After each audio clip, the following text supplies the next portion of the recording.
Good evening, everybody. I'm Derek Michaud, and it's time for another episode of Flush in the Pocket, presented by Brunswick, sponsored by Just in Time Recreation.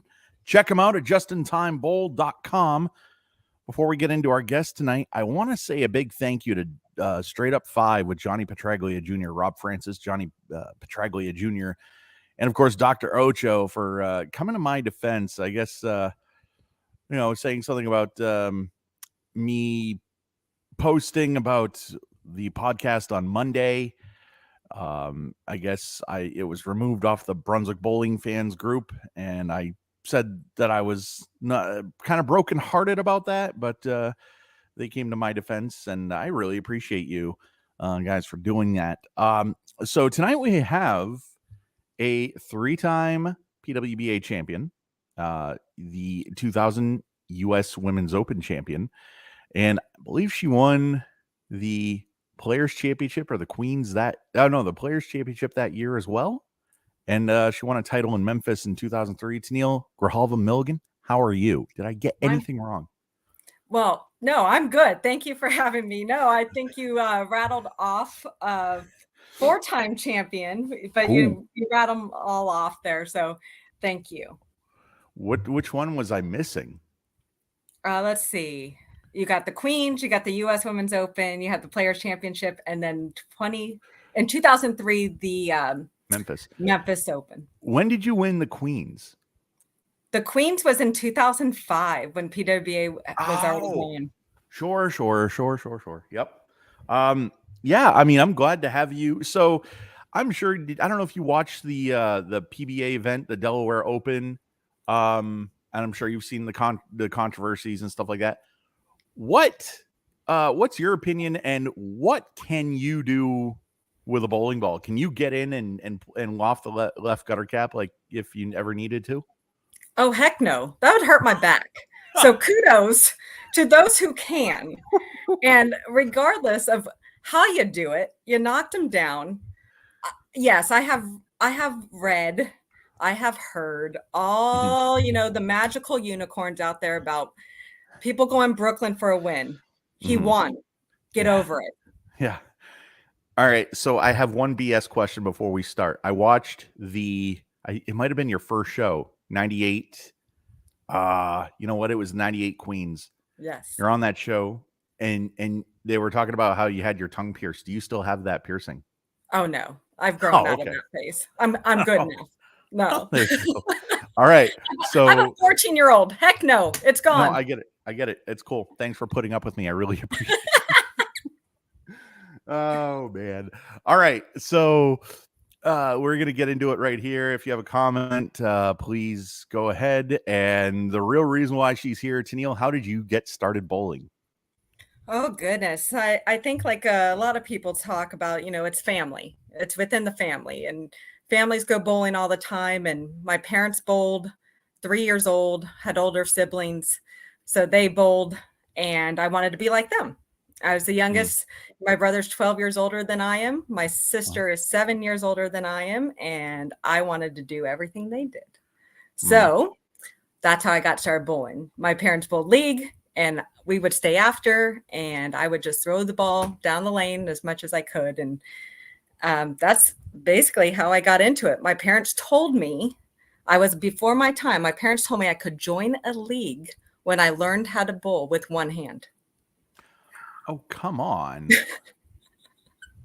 They didn't want you to be a two-handed Jason Belmonte before Jason Belmonte was Jason Belmonte? Yes, I'm much older than Jason, but in that case, I learned to bowl with one hand, and I got to bowl league. So thanks, Mom and Dad. You're only 25. Stop it. Thank you. You're welcome. Let me ask you this. What are your thoughts on two-handed bowling? All bowling's good bowling, right? You've heard the cliche out there. I have no problems with if people go bowling. If people wanted to kick the ball down the lane with their feet, whatever. I don't care. Go bowling, right? There you go. Yep. Now, are you the only one in your family that could have qualified for the Pro Tour? No, actually, my sister, I think, was the better bowler, and then she stopped. Okay. All right. So who coached you? Well, growing up, I was, grew up in Southern California. So I was surrounded by a ton of talent. wealth of knowledge. So when I first started, my dad, and then he knew I outgrew him. So we found other people in the areas. But my main coaches that really pushed me was a gentleman named Jim Lee.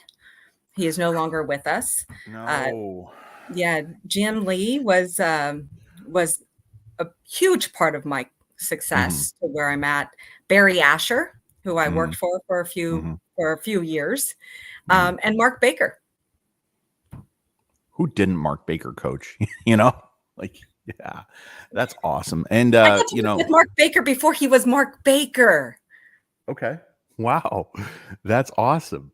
And really, real quick, rest in peace, Jim Lee. I know he's Stacy Ryder's husband.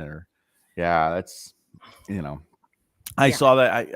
I heard about him in 2000 when Wendy was doing what she was doing, and she mentioned him. And yeah, so rest in peace, Jim Lee. Forever. Absolutely the best.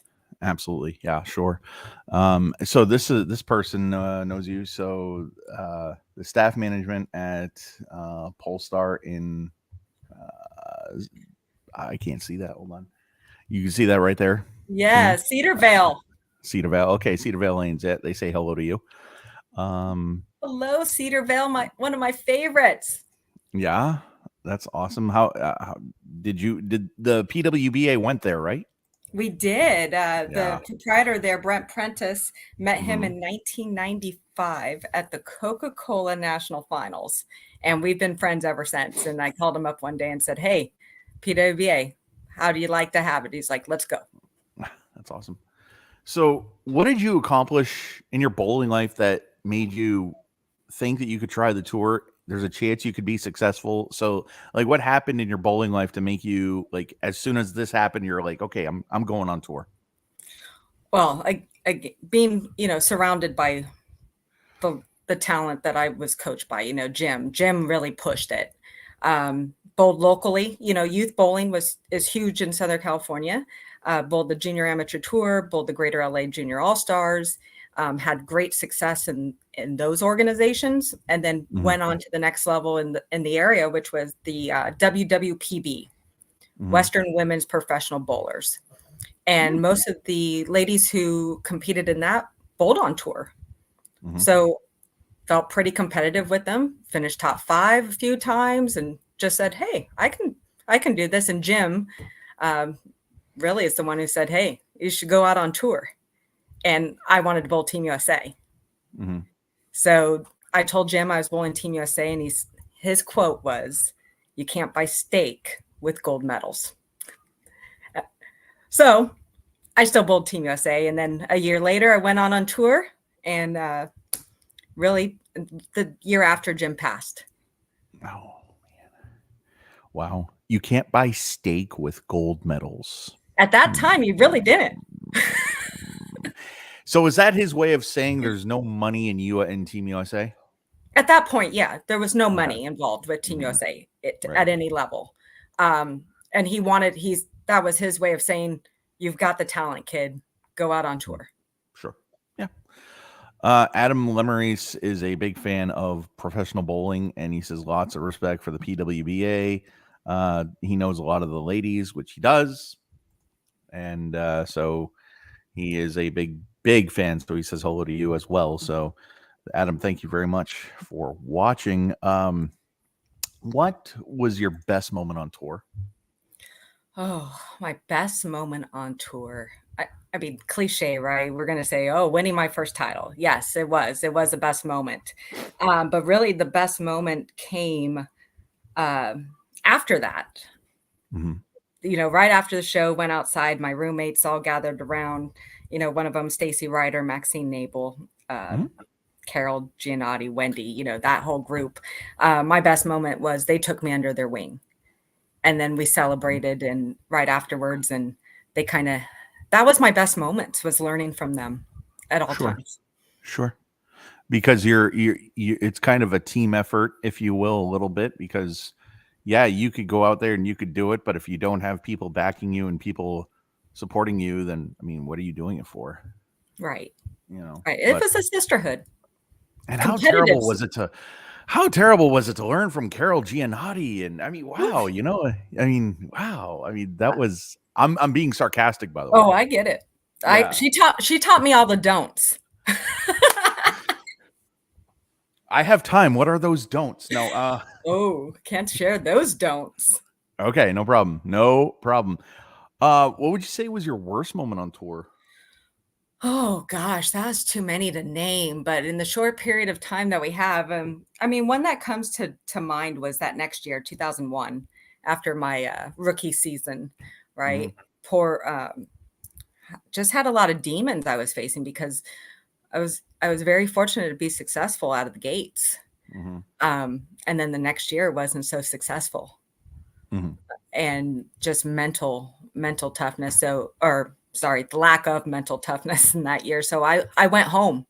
I mhm, went home for a couple weeks, packed it up, and decided that hey, I really need to reevaluate. So that was really a bad moment on mhm, tour for me because I didn't stick it out. But mhm, it was the best thing I could have possibly done for my sanity. mhm. All right. So let's see what. All right. So, hold on. Worst moment. Did you have any opponents on TV or match play that you beat a lot? Oh geez. I mean I wasn't on TV as much as I would have liked, Hmm. and again I was only out on tour from 2000 until 2003 Hmm. when it folded. Hmm. I don't recall beating somebody a whole bunch, meeting them in. Kelly Kulik and I went back and forth. We're 1-1 in Hmm. title matches together. So Hmm. uh, that's always fun. But nobody that I remember like, oh, I have your number or they had mine. Okay. Yeah, I was just gonna ask you who had your number, but okay. Um, so as a player, what was your favorite tour stop? Oh, favorite tour stop. Myrtle Beach Hmm. was a blast. They took care of us, set up a clam bake on the beach. We were hanging out. That was just a fun stop. Okay. That was just enjoyable to be there. Uh, and really, I mean, yeah, I'm trying to think. Myrtle Beach was definitely fun. Florida, anytime we went to Florida Yep. was great. And it wasn't even bowling wise, right? I mean, Mm. I don't remember half of the bowling, but I do remember what we did in our off time. We went fishing. There we go. Well, I'm actually in Florida right now. I'm going back home to Maine in a few weeks, but yeah, it's pretty nice right now over here. So, um, as a player, what was your least favorite tour stop where you probably, I mean, not, not that you didn't like the center, or maybe you didn't, but, or where did you struggle, I guess? Oh goodness, Las Vegas. Anytime we bowled in Las Vegas, come on. The tables were calling, the one-armed bandits. Yeah. Cash my check right at the cage. No, just Oh, kidding. man, right? No, I mean, well, there's a little story and why I say Vegas, right? I say Okay. a particular center. It wasn't that the center. It wasn't the center at all. It was I know where we were. We were at Texas Station. Uh-huh. And Texas State, I love Texas Station. Uh-huh. When it I don't think it's still around anymore, but it was one of the easiest tour stops, the highest scoring tour stops we've ever seen. Mhm. And I made them look hard.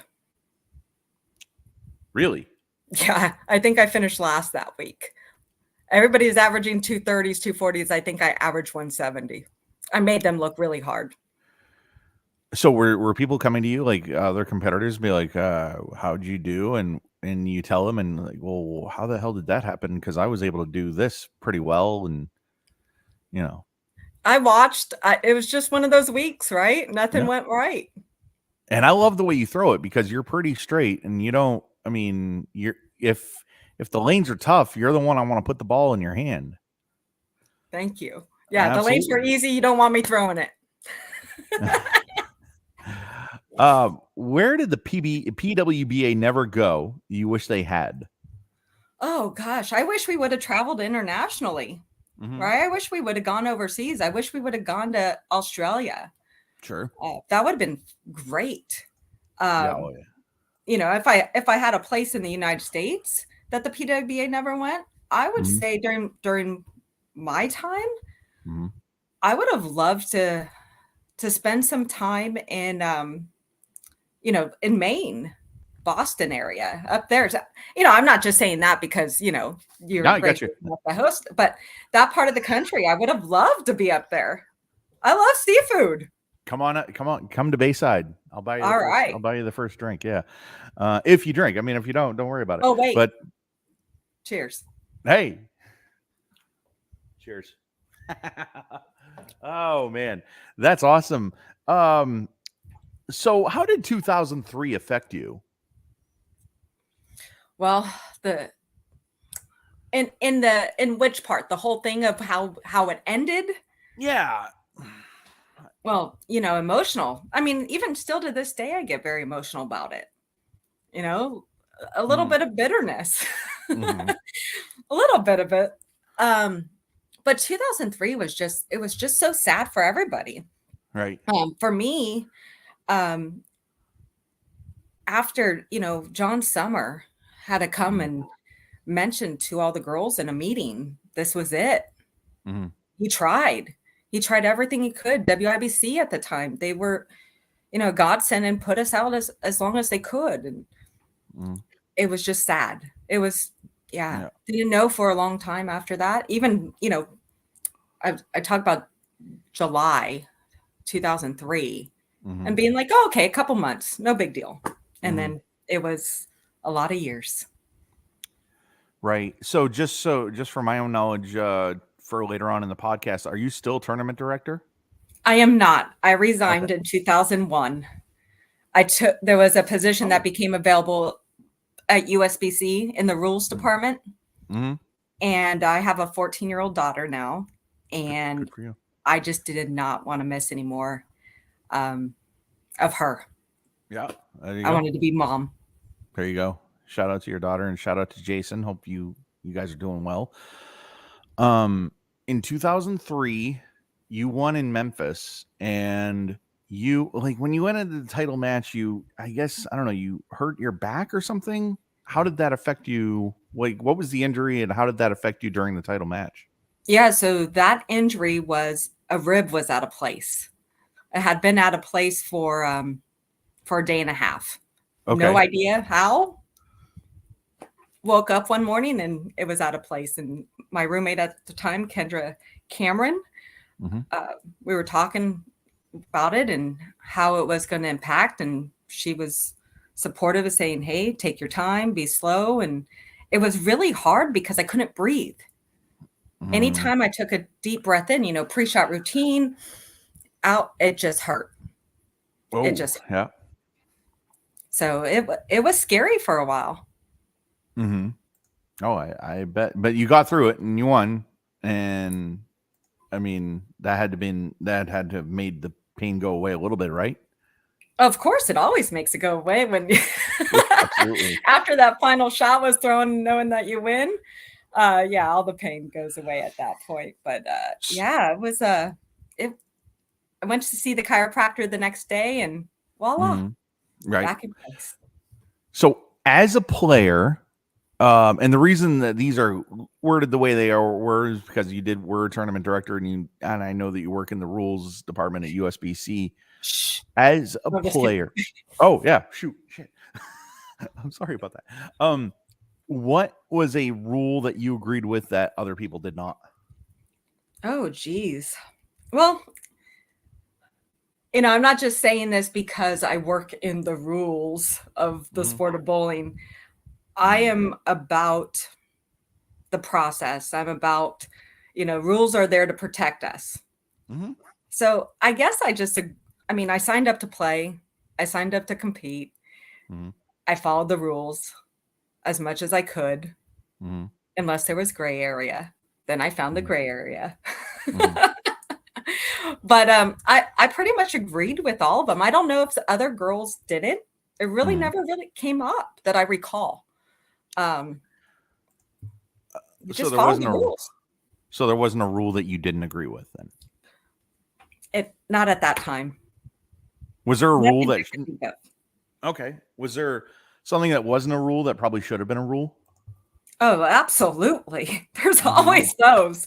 Okay. And you know, God rest his soul, Wyatt Slaughter. Love Mhm. him. He was the TD out there. He was great. Love Wyatt. But I Mhm. really wish there was a rule in place for our TDs to not be smoking outside while we're competing. Oh, okay. So he was like the Kirk Von Kruger of the ladies tour, right? Was that what his? Okay. Yes, he was our TD at the time, and he was wonderful. Absolutely Mhm. wonderful. But sometimes it was, where's Wyatt? Oh, we know where he's at. Get him in here. Right. Okay. So let's see. How did you become tournament director for the PWBA? Now, the reason why I asked you if you were still doing it is because, as a matter of fact, Gabriella Mayfield, a friend of mine, she actually came to my house back in 2016, and we were talking, and she mentioned that you were like either I thought it was tournament director with the PWBA or whatever when the PWBA came back, but how did you become a tournament director for PWBA? Well, and when it came back, PWBA came back in 2015, Uh-huh. big supporter. In 2016, I was asked, Damon Sirocco was Mm-hmm. tournament director at the time, and I was asked if I would like to go out and shadow Damon, learn a little bit about PWBA. I was helping behind the scenes Mm-hmm. back at headquarters with it. And so I went out there, and Damon had some other things come up in his life at that time, so they were searching for someone to take over. And Mr. Frank DeSocio and Mm-hmm. Chad Murphy Mm-hmm. pulled me into the office and said, "Hey, how'd you like to go out full time?" That's essentially how it came about. Okay. And I said, what does it entail? They're like, make sure everybody stays in line. All right.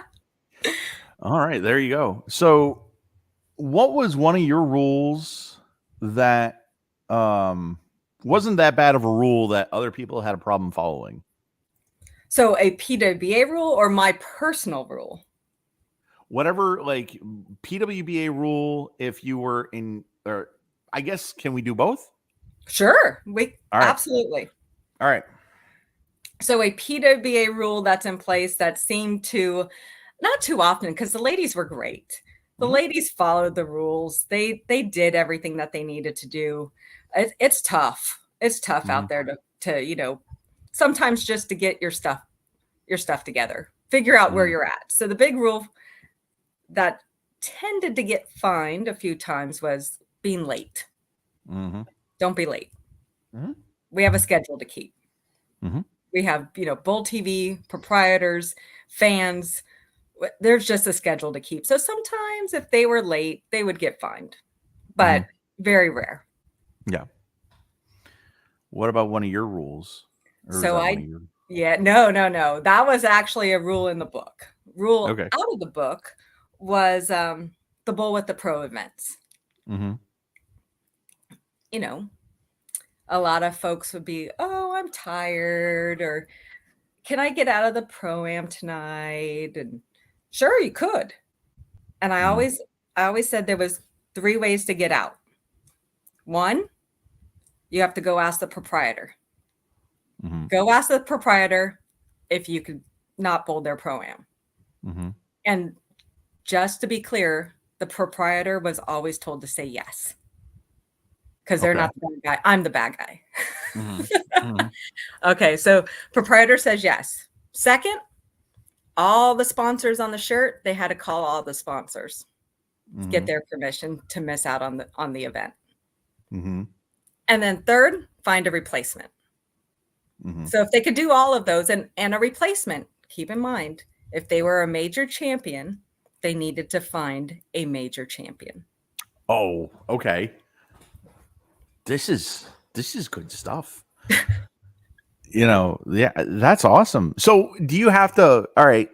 So is it one of those things where you can't just call and leave a voicemail? They have to call you back. And, like if I called you on the phone and I left you a voicemail. Do you have to wait to? I have to wait to speak to you in order to. Hey, can I get out of this event? Is that? Yeah, Is that? yeah. There's no, yeah. Wow. You don't leave a message. You have to have permission, and it didn't happen very often because they all knew I'm going to bowl.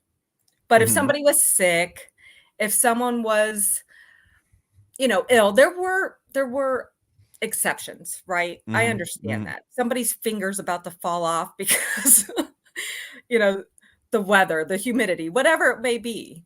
Mhm. Yes, we'll find a replacement for you. But if you just don't want to play, Yeah. that doesn't really count. No. No.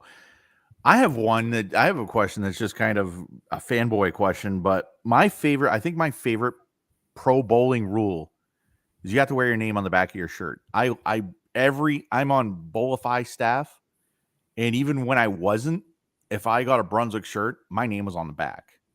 Was there anybody that complained about having their name on the back of their shirt? Never had anybody complained about having the name on the back.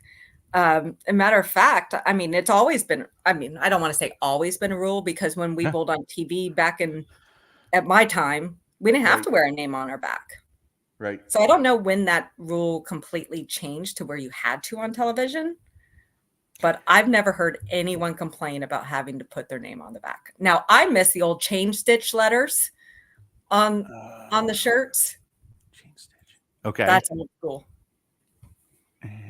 So somebody Explain. bring that back. Somebody bring back some chain stitch. What do you mean chain stitch? Like It was, instead of yeah, embroidery. So instead of just embroidered with thread, it had oh big, it looked like chain stitch. It was yeah a special technique. It was awesome. yeah. Um, were you stupid question? Did you have your last name on your shirt or your first and last? Oh, geez. My name was so long either way. Yeah. Yeah. I had both. Yeah, yeah. I had Milligan. Well, Milligan didn't come on right away because the first tournament I bowled after I got married and put Milligan, I bowled really bad, so I didn't wear it again for a long time. Mhm. So but yeah, hyphenated, never. You only see hyphenated here because I'm very proud of Grijalva, and a lot of people still remember me as a Grijalva. But Absolutely. Are you surprised that I pronounced it correctly? no, I'm not. Thank you. You're welcome. And I don't know, I didn't know what to name this episode, so I had to go no mulligans with Mrs. Milligan because I had no idea what to call this, but I love it. yeah.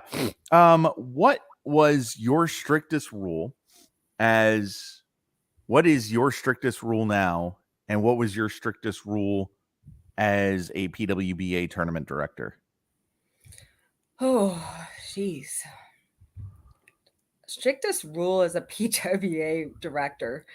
Uh, I had a little saying, raise your hands, touch your toes. If anything shows, go change your clothes.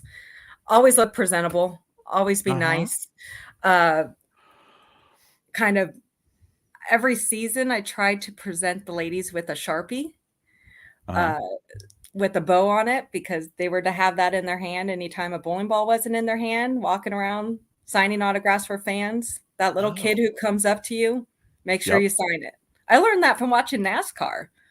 The NASCAR drivers always had a Sharpie in their hand as soon as they exited their car. Yep. Do are there any PWBA pros that are just not keen on signing autographs? No, the girls were great. Every single one of those ladies was an absolute rock star.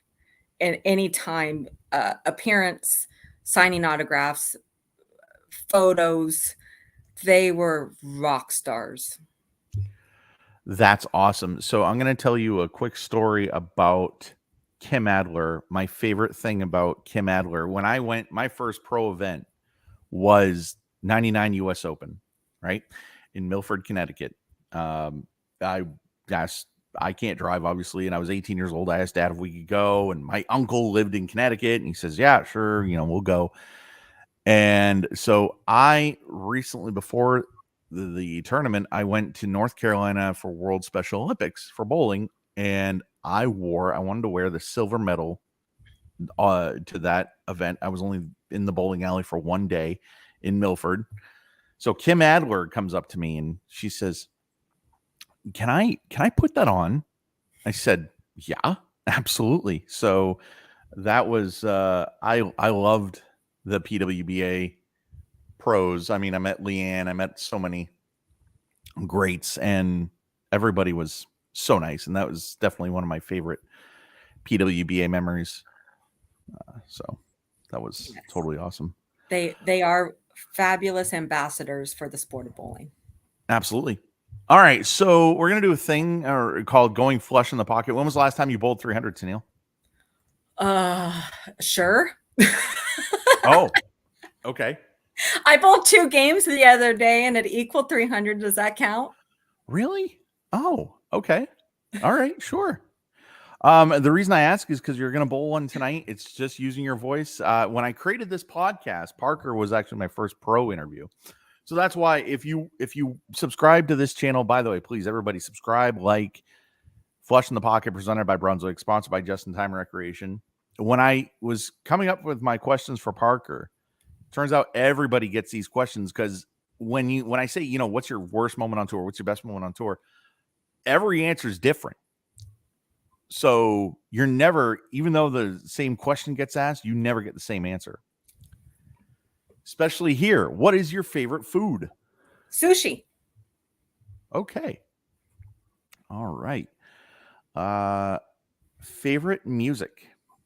Oh, I like all music, but alternative, pop, all of it. My favorite band, no doubt. Oh, okay. Sure. Gwen Stefani, married to Blake Shelton. Yeah. That's cool. What is a food you would never try, even for $1 million? My answer is sushi. What's yours? Well, balut. Hmm? It's a fermented, 100-year-old egg. What is it called? Balut. Okay. Wow. Yeah, a Filipino friend of mine had it and offered me some, and I said, not for $1 million. Wow, that's interesting. You know what? I make it known publicly, I hate eggs. I don't care if it's that or eggs, stay away. Stay away, eggs. Derek, how do you like your eggs? In the trash, thank you. So what is the smartest thing you've ever done? Man, I consider myself fairly smart. No, I'm just kidding. Do Having a child. Mm-hmm. Having a baby. Didn't think I was ever going to have one. Yeah. Had no desire, and then voila, I was blessed. Yeah, and she's doing great. She's wonderful. Competitive softball player and getting into bowling. Oh, good. I mean, congratulations on the life that you have. That's really cool. What would you say is the dumbest thing you've ever done? Oh goodness, dumbest thing I've ever done. Oh man, dumbest thing I've ever done. Why you put me on the spot like that? Well, I sent you the questions. No, I know, but I tried my best not to prepare for this part of it over. No, I get it. Just off the cuff of it. Dumbest thing I've ever done. Uh-huh. Too many to name. Sure. Okay. So when I created this, I mean, people do interviews all the time, not that are more important than mine. And I mean, like these network TV stations and whatever. When I created this, I want you to have more fun than I am. So if there's a question that you can't answer or don't, that's why I said, hey, do you have a problem with the questions? And so no, that's perfectly fine. All right, so let me replace that, if you don't mind. If you could have dinner with 3 people living or past, who would they be and why? Or not why, but who would they be? It would be my grandfather, who passed away when I was 2. That's a no-brainer. I'd bring back Jim Lee. Yep. And I would also like to have dinner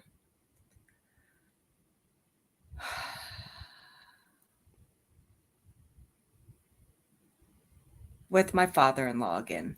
Yeah. I'm sorry for your losses. No, I know. I didn't mean to make this so morbid and sad, but I mean, No. I would love to be able to have that guidance and share all the wonderful memories and what has been Mhm. happening. And yeah, No, I'm just one of it's those all good. people, like, yeah, no, well, I'm just one of those people that if like you said, you lost your grandfather when you were 2 years old, and that's, I mean, that can't be, that's got to be tough. That never gets easy. And if somebody lost somebody 50 years ago, if I never talk to them, oh, I'm sorry for your loss. Oh yeah, well, Yeah, no, you know, absolutely. so let's see, what is, oh, hold on, bowling shot you would like to have back. Oh, that one was easy. Okay. I would love to have the shot back from the U.S. Women's Open position round Mhm. in Reno, Nevada. I would Okay. love to have that final 9th and 10th frame back Mhm. and just make smarter decision to make the better move, because it essentially cost me making the show. I had Dell and Carolyn on, last year, and I felt like a jerk because I asked that question to both of them, and obviously Dell, we know what his answer was, and I just, because we mentioned that shot like 3 times, I just felt like such a jerk, but so I We kind of still tease retired it them. for, huh? We still tease them. Oh, I know it. And let's see. So, what is your favorite time of day? Oh, I love getting home from work and cooking dinner and having family time, just talking to my daughter, Yep. asking her how her day was. So that's what would I call that? Early evening. Sure. Favorite toy as a child? Oh, Cabbage Patch Kids. Oh, okay. That's, come on, who didn't have them? And then Garbage Pail Kids. I didn't have them. I don't think anyway. Derek, I'm getting you one. I'm sending you a Cabbage Patch Kid. Oh, Everybody should have a Cabbage Patch Kid. oh my god. When you were on tour, or I mean, obviously you work for the USBC now. So what did, when you were on tour, what do you do now to take your mind off of bowling? Here it is. I mean, you caught me in my craft room, right? Oh. I sew, I craft. This is all fabric right here because I'm a hoarder. All the thread up here. I sew, I craft. I like to, just create things. Be creative. That's how I get away from bowling. So my mom does diamond art. Do you do diamond art? Have you dived into I that yet? do. Dove into that? Yeah, there you go. That's really cool. I mean, yes, I'm a hoarder. That's okay. That's okay. What are you binge watching right now? Oh, Smugglers. Okay. Have you seen it? No. Oh, it's awesome. It's at the border and they're getting the drug cartels and how they transport the drugs through the trucks and being creative in that. It's awesome. Okay, where can we watch this? It is on, what are we watching that on? Cinemax? Okay. All right. Max? I don't know what they call it now. HBO Max. Yeah. Maybe Max, that's it. Okay, there you go. All right, so if you're dying of thirst, you just need something to damn drink. What is your go-to beverage? Okay, dying of thirst or need a beverage? Whatever you want, however you want to answer this. All right, so if I'm dying of thirst, obviously people should be hydrating with water. But if I want to have my beverage, I love wine. Oh, are you? So that looks like red wine. And this one, no. This one is just a light wine. It's a Moscato. Okay. All right. It's a Moscato straight from the box tonight, folks. Straight from the box. There you go. So when I say dying of thirst, obviously, if you're like I never mean if you're dehydrated. I should, I yeah. know. But yeah. So, you're definitely one of the sweetest people ever. How do you want to best be remembered? Oh, wow. Sweet was not the word that has ever described me. So thank you. You're welcome. Really? Oh no, I'm not sweet. I mean, how I'd like to be remembered and how I feel is to be a caring person who really cared about everybody and the best for everyone. That I was fiery, that I was competitive, a fighter for my friends and what I believed in. But overall, I want people to say she was my friend. I consider you that. So mission accomplished. Absolutely. You know what? Thank you so much for your time. Thank you for going Flush in the Pocket. It was Flush in the Pocket with Tennelle Milligan, presented by Brunswick, sponsored by JustinTimeRecreation.com. Saturday night, we got Anthony Lavery Spar. I don't know if you've seen him bowl. Oh, yes. Yeah. And then Monday, we got Bill Orlikowski. So, Tennelle, thank you very much for your time. Keep in touch, and my best to you and your family. Thank you, everyone. Have a good one. Right. You as well. Thank you. Bye-bye.